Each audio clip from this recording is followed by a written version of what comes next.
Welcome to another pinch of salt to finish up what I was talking about in that last video. But Luke 12:49 and 50. The last thing was said was he is longing for the fire to come down on the earth and melt it with fervent heat and burn up the chaff, to take what he has pruned. And he said that in another place, John the Baptist said, the axe is laid at the root, you know, and the pruned junk, you know, from his vine, to get rid of the bad. So he longs for that, and that surprises and shocks a lot of people. It shouldn't shock us. It just says it. But the other part with that was verse 50. He says, but you know, I have a baptism to undergo, and how I am, or how distressed I am until it is accomplished. What was he talking about? A baptism. He was going to have to be plunged or immersed into something. You know, there's a plan and there's a process that he had been planning, or that he had planned from before the foundations of the earth. And he was fulfilling that, and he come to fulfill that. And so the baptism, what is that? Well, I thought about that, and so I went and I pondered Isaiah 53, and Isaiah 53, you know, that is an amazing chapter right there of prophetic utterance by Isaiah about the Messiah, who is the Lamb slain before the foundation of the world. And you just need to go and read it. But I jotted down a few of the passages from that, and I'm gonna have to get up here and pull over because I can't read going down the road. And I'm actually on a dirt road, but I still don't want to run into the trees. Let me get somewhere and I'll pull over here. But Isaiah 53, just an amazing chapter that absolutely defines Jesus, who he is and what he has done. But this baptism that he has to undergo, it goes something like this. Let's pull this piece of paper out here. He says, all of us, this is verse 6, he said, all of us like sheep have gone astray. Each of us has turned to his own way, but the Lord has caused the iniquity of us all to fall upon him. Jesus said, how distressed I am until it is accomplished. No wonder he was distressed. By oppression and judgment. By oppression and judgment. So if you're wondering about Luke 12:49, what's the fire talking about there? And what did it mean over there in Luke chapter 3 and in other places, you know?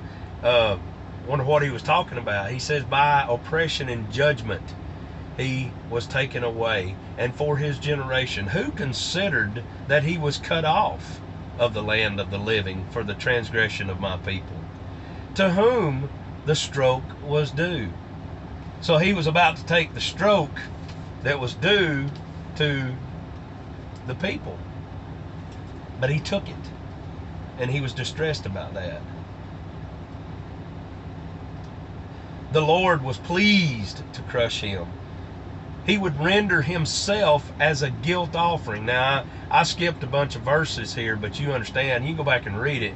Just some ones I wanted to highlight that I've been thinking about. He said, my servant will justify many, as he will bear their iniquities, their sins, your sins, my sins. Yet he himself bore the sins of many and interceded for the transgressors. That's us. We're wretched examples. But I'm thankful, and you should be too, for what he done for us. He took it for us. And that's what he was distressed about. He became a curse for us. He bore in his body the absolute wrath of God.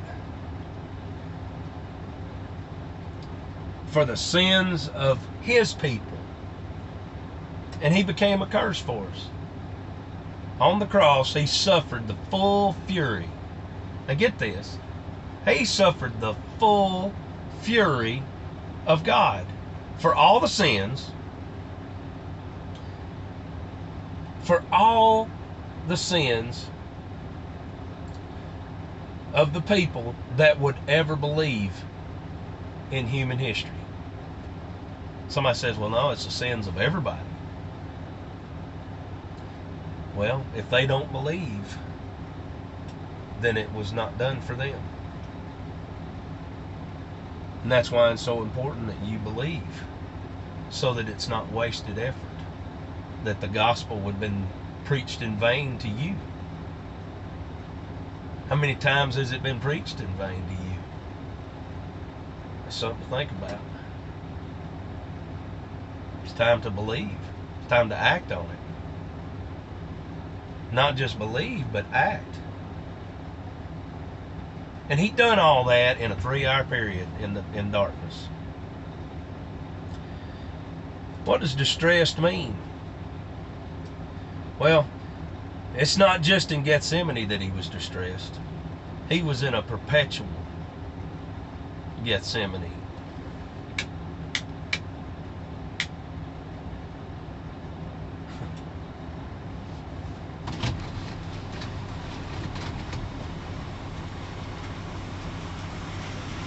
He was in a perpetual Gethsemane. I got activity going on all around me. And it was always on his mind. And distressed means he was seized or gripped with fear. And you know, it just it's just something that we just don't quite understand it. I thought I had a phone call going in, but you know, because we think of Jesus as being all powerful, and he is, but there was a human side there, right? And he was distressed. He says, how distressed I am until it is accomplished. You know, his plan and purpose, the divine plan and purpose of God had to be accomplished. And he was on his mind until he got it done. And that's why in the Garden of Gethsemane, he said, please let this cup pass from me 3 times. Please let this cup pass from me. What he had to endure. And it does no good. We should never trivialize that. And we're so thankful for what he done for us. But anyway, take all these thoughts with a grain of salt and think about them, ponder on them. Or not.